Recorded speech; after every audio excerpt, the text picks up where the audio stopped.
Class 11th की biology की।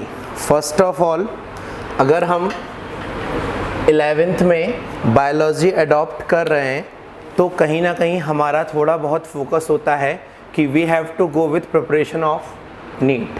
Preparation of NEET. जब हम बात करते हैं नीट की, पहले कई सारे एग्ज़ाम्स होते थे AIPMT के नाम से, एम्स के नेम से, बट अब सारे एग्ज़ाम्स कंबाइंड हो गए हैं in the form of NEET. NEET में अगर हम बात कर रहे हैं एग्ज़ाम पैटर्न की, तो नीट में जो क्वेश्चंस पूछे जाते हैं that comes from physics, then chemistry and then biology। ठीक है, फिजिक्स, केमिस्ट्री एंड बायोलॉजी।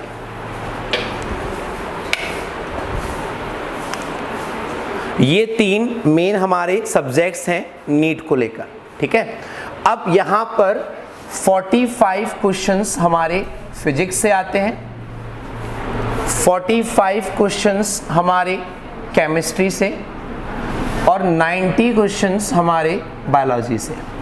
ठीक है, बट अब थोड़ा सा पैटर्न चेंज हुआ है। लास्ट ईयर जो पैटर्न था और इस साल का जो पैटर्न है उसमें क्या है, उसमें हमारे पास अब क्वेश्चंस आते हैं 50। फिजिक्स में कितने आते हैं? 50। Chemistry also consist of 50 questions. Then bio consist of 100 questions. ठीक है, हमें क्वेश्चंस का नंबर ज़्यादा मिल रहा है, यहाँ पर भी 50, यहाँ पर भी 50, यहाँ पर भी 100, बट हमें करने सॉल्व 50 में से 45 ही हैं। यहाँ पर हमारे पास 5 क्वेश्चंस की चॉइस मिल गई हमको। ठीक है, यहाँ पर भी हमें कितने करने हैं? 45, और यहाँ हमें 100 में से कितने करने हैं? 90। Clear this point? बट ये इतना आसान नहीं किया है इन्होंने कि कोई भी 50 क्वेश्चंस में से कोई भी 45 करो, ऐसा पैटर्न नहीं है। पैटर्न क्या है देखो, इन 50 क्वेश्चंस को उन्होंने 2 पार्ट में डिवाइड कर दिया, part A, part B. Part A में उन्होंने रखा 35 क्वेश्चंस, कितने बचे? 15। पार्ट बी में रखा उन्होंने 15 क्वेश्चंस को। अब उन्होंने ये कंडीशन रख दी कि यहाँ पर ये 35 के 35 सारे क्वेश्चंस हमें करने हैं, और इसमें से हमें 15 में से कितने करने हैं? एनी 10। तो जो चॉइस मिली है हमको 5 क्वेश्चंस की, वो सारे क्वेश्चंस में नहीं मिली है, सिर्फ कितने क्वेश्चंस में मिली है? 15। क्लियर ये पॉइंट? सेम पैटर्न यहां पर होगा, part A, part B, part A, part B. Part A 35 questions attempt करने हैं सारे, कोई भी लीव नहीं करना है। डिपेंड करता है क्वेश्चंस कितने आते हैं, वो बात की बात है। यहाँ 15 क्वेश्चंस, यहाँ हमें करने हैं एनी 10। क्लियर? अब आते हैं हम बायोलॉजी पार्ट पर। बायोलॉजी में पहले 90 क्वेश्चंस आते थे, जिसमें कोई डिवीजन नहीं था कि कितना पार्ट एनिमल्स जूलॉजी का है, कितना पार्ट बॉटनी का है। ठीक है, बट अब इन्होंने क्या किया, इन्होंने पहले तो इन 100 क्वेश्चंस को 2 पार्ट्स में डिवाइड किया, 50 क्वेश्चंस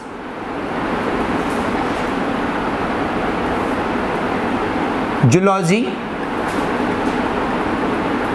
और 50 questions botany.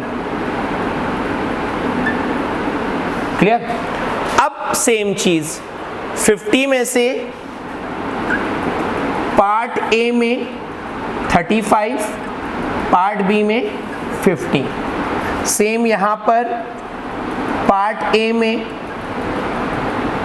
35 and part B में 50। यहां पर हमें कितने क्वेश्चंस करने हैं? एनी 10, ये हमें सारे करने हैं। सेम यहां पर ये सारे क्वेश्चंस करने हैं और यहां पर हमें करने हैं एनी 10। तो 35 प्लस 10 45, 35 प्लस 10 45, यहाँ 45 45 90। तो करने हमें 90 क्वेश्चंस हैं, 45 क्वेश्चंस हैं और 45, बट पैटर्न चेंज हो गया। ठीक है, अच्छा 90 इंटू 4, बायो का जो मैक्सिमम मार्क्स क्राइटेरिया होता है वो 360।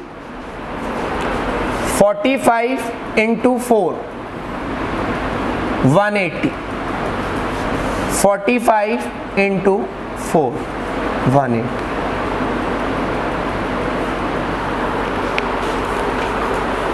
180 marks physics, 180 marks chemistry, 360 marks biology. हम बायो के स्टूडेंट्स करते क्या हैं? हम इसको पढ़ना स्टार्ट करते हैं, ठीक है, हमें थोड़ा सा इंटरेस्ट बनता है और हम दिन रात यही पढ़ते रहते हैं। फिर ना हम ये टच करते हैं और इससे तो हमारा दूर दूर तक लेना देना होता ही नहीं है। बट हमें कैसे स्टडी करनी है? देखो, अगर हम प्लान कर रहे हैं कि हमें फर्स्ट डे से कि हाँ ये 2 साल सब कुछ भूल के हमें तैयारी करनी है, ठीक है, तो एटलीस्ट कोई, वैसे तो कोई लिमिट नहीं होती इन आवर्स की, but still we have to take physics for at least 3 hours daily. Then 2 hours हमें केमिस्ट्री को देने हैं और 2 आवर्स हमें मिनिमम बायो को देने। ये पैटर्न डेली लेकर चलना है, ठीक है। बायोलॉजी और केमिस्ट्री की अगर हम बात करें तो यहाँ पर सिर्फ एक बुक हमारे लिए बहुत सफिशिएंट हो जाती है, जिसका नाम है NCERT, ठीक है। और नीट का पूरा पेपर NCERT से आता है, इसीलिए हम आपको 11th में स्विच करने को बोलते हैं कि ICSE बोर्ड से आपको कहाँ स्विच करना है? CBSE board. ये नहीं है कि पेपर ICSE की बुक से नहीं आएगा, चीज़ें वही हैं, सिलेबस सेम है, सारी चीज़ें वही सेम है, बट कुछ चीज़ें, कुछ वर्ड्स NCERT में जो टिपिकल लैंग्वेज में होते हैं वो एज सच एग्ज़ाम में पूछ लिए जाते हैं, तो उसके लिए हमें NCERT। यहाँ पर टीचर्स आपको रिस्पेक्टिव बुक बताते हैं जहाँ पर हमें न्यूमेरिकल्स लगाने होते हैं। अब देखो, अगर सपोज करो हम बात करते हैं गोइंग या नॉन गोइंग की। If we are going with going, ठीक है, हमारा सुबह स्कूल का टाइमिंग है 7 to 12। After 12 we just come back to home, हम 1 या 2 घंटे का रेस्ट लेते हैं, लंच वंच करते हैं, फिर 2 to 5 या 2 to 6 हमारी क्लासेस होती हैं। आफ्टर 7 हम पढ़ने बैठते हैं। 11th में ही अगर आप आफ्टर 7 स्टडी करने बैठोगे तो आपको ये आवर्स प्रॉपरली नहीं मिल पाएंगे। 7 आवर्स स्टडी करने का मतलब है अगर आप 7 बजे बैठ रहे हो तो नाइट में 2 बजे तक आपको पढ़ना है, यस और नो, जो पॉसिबल नहीं है क्योंकि अगले दिन हमें मॉर्निंग में फिर से 6 बजे उठना है। यहीं पर एक चॉइस बन जाती है कि अगर हम नॉन गोइंग ले लें तो अगर हम नाइट में 7 PM to 11 PM पढ़ लेते हैं 4 आवर्स, ये 2 सब्जेक्ट, तो मॉर्निंग में उठकर हम 3 आवर्स ये इजीली स्टडी कर सकते हैं और उसके बाद जो नाइट में पढ़ा वो अगले दिन हम इसको रिवाइज भी कर सकते हैं। That is the main thing, हम नॉन गोइंग क्यों लेते हैं। सेकेंड थिंग, अगर हमारा 11th में 7 आवर्स का शेड्यूल है, जब हम 12th में मूव करते हैं तो 12th में अगर हम स्कूल जाएंगे, अपनी कोचिंग को टाइम देंगे, हम 12th के 7 आवर्स नहीं निकाल पाएंगे तो फिर हम 11th कब रिवाइज करेंगे। तो 12th में नॉन गोइंग का इंपॉर्टेंस हमें समझ में आता है कि 12th क्लास में जाने के बाद जो मॉर्निंग आवर्स का टाइम होता है 6 आवर्स 7 आवर्स का, उस टाइम पर हमें 11th को रिवाइज करना है, फिर हमें अपनी कोचिंग में आकर 12th पढ़ना है और इवनिंग टाइम में हमें 12th का शेड्यूल बनाकर चलना है। सिर्फ 2 साल। चीज़ें इतनी आसान नहीं है बट इतनी टफ भी नहीं है। अगर हम 2 इयर्स इन चीज़ों को फॉलो कर लेते हैं ना तो ये सब कुछ हमारे सामने कुछ भी नहीं है, बट उसके लिए हमें सब कुछ छोड़ना पड़ेगा। हर दिन बर्थडे पार्टी, घर वाले शादी में जा रहे हैं, सर फोर्स कर रहे हैं ले जाओ, 2 साल बाद तुम्हें कई शादियां मिलेंगी, सारे बर्थडे मिलेंगे, सब कुछ मिलेगा। बट ये टाइम अगर निकल गया 11th और 12th का 2 इयर्स का, फिर ये लौट के नहीं आएगा। समझ में आ रही है मेरी बात? So this is the pattern for your NEET preparation. Clear ये पॉइंट? इस पैटर्न को एज सच ऐसे ही बना लो और कॉपी के फ्रंट पेज पे बनाओ, ताकि जब भी हम कॉपी खोले ना हमें ये चीज़ दिखाई दे और ये टाइम ड्यूरेशन हमें दिखाई दे कि हमें कितने कितने घंटे पढ़ना है डेली। इसको बना लो, ये बहुत इंपॉर्टेंट चीज़ है। अब देखो बच्चों सुनो, हम जब बात करते हैं क्लास 11th बायोलॉजी की on the basis of NCERT, जो एनसीईआरटी का पैटर्न है उसमें हमें 5 यूनिट्स पढ़नी है, 5 यूनिट्स। यूनिट 1 जिसमें हमको 4 चैप्टर्स स्टडी करने हैं। इन 4 चैप्टर्स में हम बात करते हैं डाइवर्सिटी की। हमारे अर्थ पर जितने भी टाइप के ऑर्गेनिज्म हैं, either bacteria, fungi, plant, animals, everything we have to discuss in this unit. Plant kingdom, animal kingdom, kingdom monera, protista, fungi, ये सब कुछ हमें इस चैप्टर में पढ़ना है। ठीक है। सेकेंड यूनिट है उसमें 3 चैप्टर्स हैं। उन चैप्टर्स में हमें स्टडी करना है प्लांट्स और एनिमल्स के एक्सटर्नल फीचर्स की मॉर्फोलॉजी, एंड हमें डिस्कस करना है इंटरनल फीचर्स की anatomy.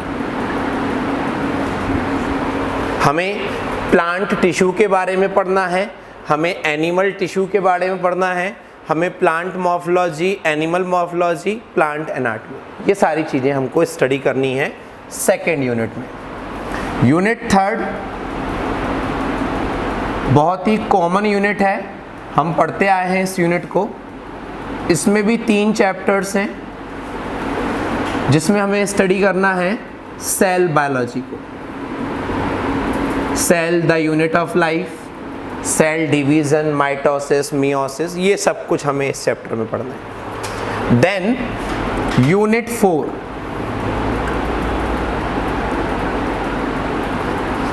it consists of 5 chapters and that we have already studied some chapters. Plant physiology, हमने फोटोसिंथेसिस के बारे में पढ़ा है, रेस्पिरेशन के बारे में पढ़ा है। उन सारी चीज़ों को हमें इन 5 चैप्टर्स में यूनिट 4 में स्टडी करना है। देन यूनिट 5, इसमें हमें रिमेनिंग 7 चैप्टर्स स्टडी करने। That belongs to human physiology.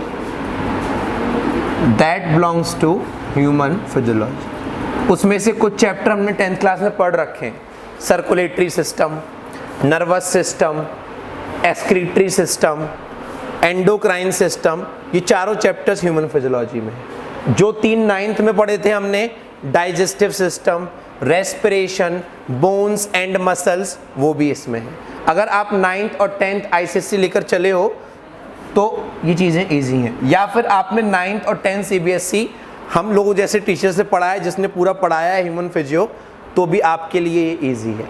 Okay, तो यहाँ पर 5 यूनिट्स हैं, टोटल 22 चैप्टर्स हैं।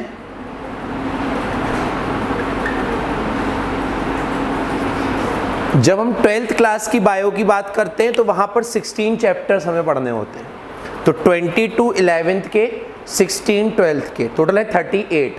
तो यहाँ पर 6 चैप्टर्स ज़्यादा हैं 12th क्लास से, तो इनका वेटेज भी ज़्यादा है नीट पैटर्न को लेकर। समझ में आई मेरी बात? तो नीट एग्ज़ाम में मोस्टली क्वेश्चंस जो 6 चैप्टर्स हैं एक्स्ट्रा वहाँ से आते हैं, तो नंबर ऑफ क्वेश्चंस भी यहाँ से ज़्यादा होते हैं।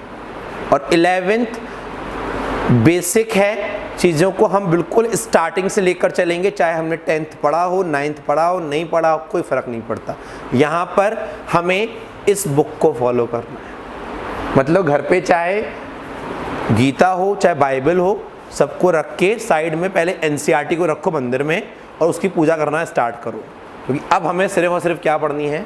NCERT। और 10th 9th अगर हमने NCERT नहीं पढ़ी है, NCERT CBSE बोर्ड में होती है, ICSE में नहीं होती, तो 11th में सबसे पहली इंपॉर्टेंट चीज़ तो हमें NCERT पढ़ना आना चाहिए, उसकी लैंग्वेज समझ में आनी चाहिए, वहाँ कहाँ से क्वेश्चंस बनते हैं, कैसे क्वेश्चंस बनते हैं, तो वो हमें आना चाहिए। तो सबसे फर्स्ट थिंग, जैसे जैसे क्लासेस स्टार्ट हो रही हैं, आज ही जाकर बायोस की स्पेशली NCERT खरीद लो 11th, हाँ ठीक है ना, और चीज़ों को पढ़ना स्टार्ट करेंगे। अब देखो, स्टार्टिंग वैसे हमें यहाँ से करनी चाहिए, बट जैसे जैसे बैच बनेगा तब मैं आपका ये टॉपिक उठाना स्टार्ट करूँगा। अभी हम ह्यूमन फिजियो का एक चैप्टर पढ़ेंगे, that is digestive system, so that जैसे ही बैच कंप्लीट होता है फिर हम स्टार्टिंग से इसको स्टार्ट करेंगे, ठीक है? क्योंकि अगर मैं यहाँ से स्टार्ट करूँगा, कुछ नए बच्चे फिर इंट्रोड्यूस होंगे, फिर मुझे वही पढ़ाना पड़ेगा उनको, तो आप बोर हो जाओगे, मैं नहीं, ठीक है? तो हम अभी ये चैप्टर लेकर चलते हैं, बच्चे आते जाएंगे, इन चैप्टर्स में वो एडजस्ट होते जाएंगे, क्योंकि these chapters are related with human being, तो हम इजीली समझ लेते हैं। बट जब हम इन चैप्टर्स की बात करते हैं तो इनको बेसिक से लेकर चलना होता है। क्लियर ये पॉइंट? ये आपका पूरा पैटर्न है क्लास 11th NCERT का, इसको एक बार नोट करो, फिर हम स्टार्ट करते हैं। The first chapter we will study about digestion and absorption। देखो बच्चों सुनो, जब हम बात करते हैं डाइजेस्टिव सिस्टम की या डाइजेशन एंड एब्जॉर्प्शन की, यहाँ पर सबसे फर्स्ट इम्पॉर्टेंट थिंग हमारे ब्रेन में आती है कि the variety of food which we take. Okay, food के फॉर्म में हम क्या क्या लेते हैं? Carbohydrate, fat, proteins, vitamins and minerals, ठीक है? अब जो भी हम फूड लेते हैं, जैसे कार्बोहाइड्रेट है, फैट है, प्रोटीन है, ये सारा फूड हम कॉम्प्लेक्स फॉर्म में लेते हैं। जैसे हम कार्बोहाइड्रेट की बात करें तो कार्बोहाइड्रेट हम लेते हैं स्टार्च के फॉर्म में या लार्ज मॉलिक्यूल्स जो भी होते हैं उनके फॉर्म में। हम जो प्रोटीनेशियस फूड ले रहे हैं वो लेते हैं प्रोटीन के फॉर्म में। बट हमारी बॉडी स्टार्च, प्रोटीन, इन चीज़ों को एब्जॉर्ब नहीं करती। हमारी बॉडी एब्जॉर्ब करती है कार्बोहाइड्रेट या स्टार्च की सबसे छोटी यूनिट ग्लूकोज को, प्रोटीन की सबसे छोटी यूनिट अमीनो एसिड्स को। तो हमारा जो बॉडी सिस्टम है वो सिंपल चीज़ों को एब्जॉर्ब करता है। तो डाइजेस्टिव सिस्टम का रोल होता है कॉम्प्लेक्स फूड को सिंपल फूड में कन्वर्ट करना, और फिर जाके वो सिंपल फूड हमारी बॉडी में एब्जॉर्ब होता है, और that is the system involve, that system is digestive system, जो पहले फूड का डाइजेशन करेगा और फिर फूड का क्या करेगा? एब्जॉर्प्शन। तो जब हम डाइजेशन की डेफिनेशन की बात करते हैं तो डाइजेस्टिव सिस्टम में डाइजेशन की डेफिनेशन होती है the breakdown of complex food. Complex food का ब्रेकडाउन इनटू सिंपल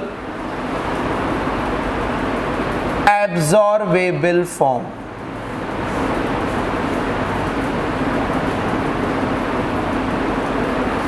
ठीक है। सेकंड पॉइंट सुनो, जब complex food simple absorbable form में कन्वर्ट हो रहा है, जिसमें हमारा डाइजेस्टिव सिस्टम इन्वॉल्व है। क्या इन्वॉल्व है? Digestive system.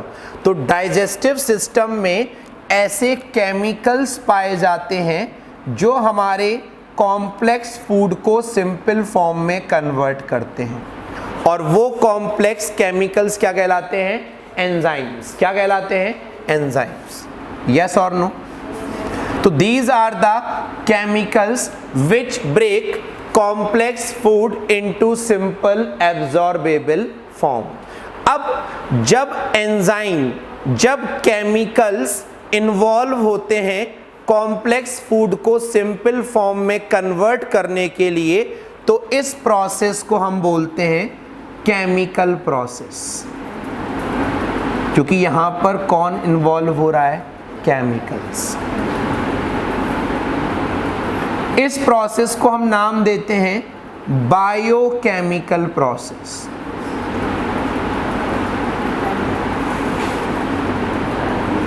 सेकेंड थिंग, हमने ओरल कैविटी में फूड लिया, क्या सिर्फ एंजाइम के फंक्शन से ही फूड ब्रेक हो जाएगा, या फिर हमारे टीथ भी इन्वॉल्व होते हैं? होते हैं कि नहीं होते हैं? अच्छा, अगर ओरल कैविटी में फूड है, अगर टंग को हटा दिया जाए तो क्या फूड अपने आप अंदर चला जाएगा? नहीं जाएगा। दैट मीन्स डाइजेस्टिव सिस्टम में जो दूसरे स्ट्रक्चर्स हैं, जैसे टीथ, ये भी प्रेशर लगाते हैं, फोर्स लगाते हैं to chew the food. Muscles, ये भी कॉन्ट्रैक्शन रिलैक्सेशन करती हैं सो दैट फूड का ब्रेक डाउन हो सके। तो जब टीथ, मसल्स ये सब इन्वॉल्व होते हैं, तो ऐसे डाइजेस्टिव प्रोसेस को हम नाम देते हैं mechanical process.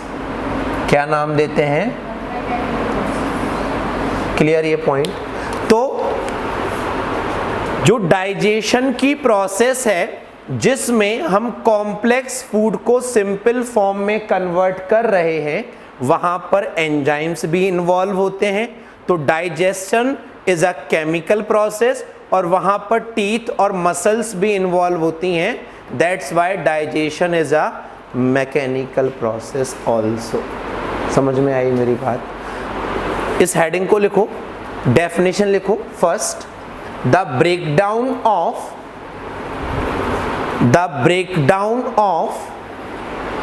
Complex food, the breakdown of complex food into simple absorbable form, the breakdown of complex food into simple absorbable form is known as digestion.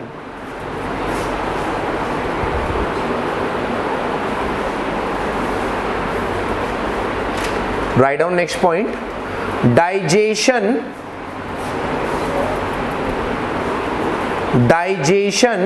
is a type of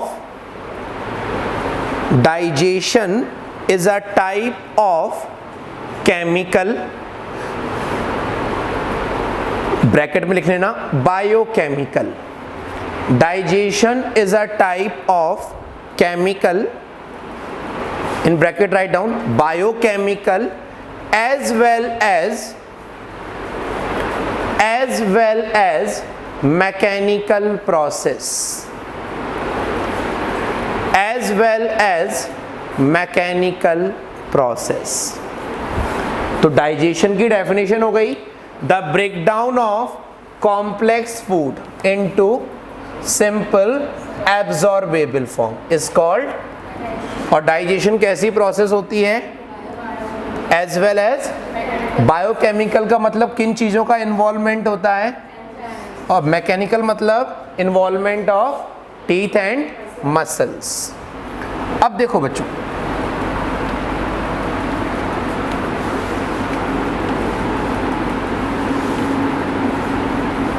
जब हम बात करते हैं ह्यूमन डाइजेस्टिव सिस्टम की,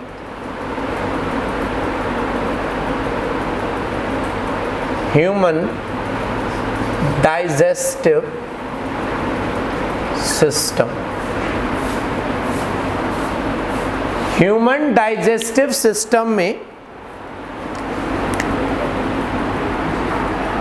first part होता है elementary canal.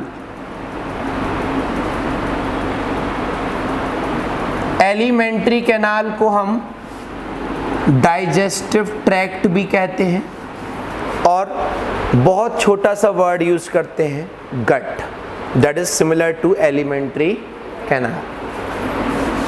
Second, digestive glands.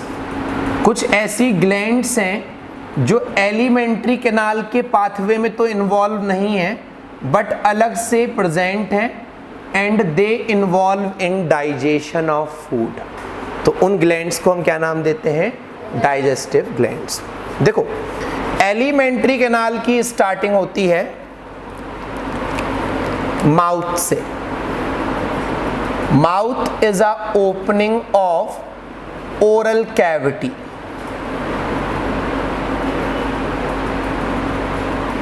ठीक है, ओरल कैविटी ओपन होता है फेरिंग्स में। किस में ओपन होता है? फेरिंग्स। फेरिंग्स ओपन होता है फूड पाइप, जिसको हम नाम देते हैं ईसोफेगस। कहीं कहीं पर ई लिखा होता है, कहीं पर ओ ई लिखा होता है, ईसोफेगस। ईसोफेगस ओपन होता है stomach. Stomach open into small intestine, which further open into large intestine, and large intestine open outside through anus. So this is our alimentary canal. कहाँ से स्टार्ट हो रही है? Mouth, then stomach, small intestine, large intestine and anus.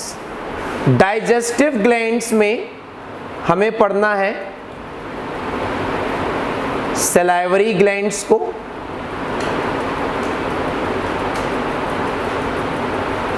हमें पढ़ना है the largest gland of human body that is liver, and हमें पढ़ना है पैनक्रियाज। हम लिवर को लार्जेस्ट ग्लैंड बोलते हैं। कभी कभी क्वेश्चन आता है what is the largest organ of human body, तो हम ऑर्गन में भी लिवर का नाम लिख देते हैं बट वो गलत है। The largest organ of human body is skin. Skin is also a organ. The largest organ is not the liver, it is skin. Largest gland क्या होती है? क्लियर ये पॉइंट? इसको बनाओ।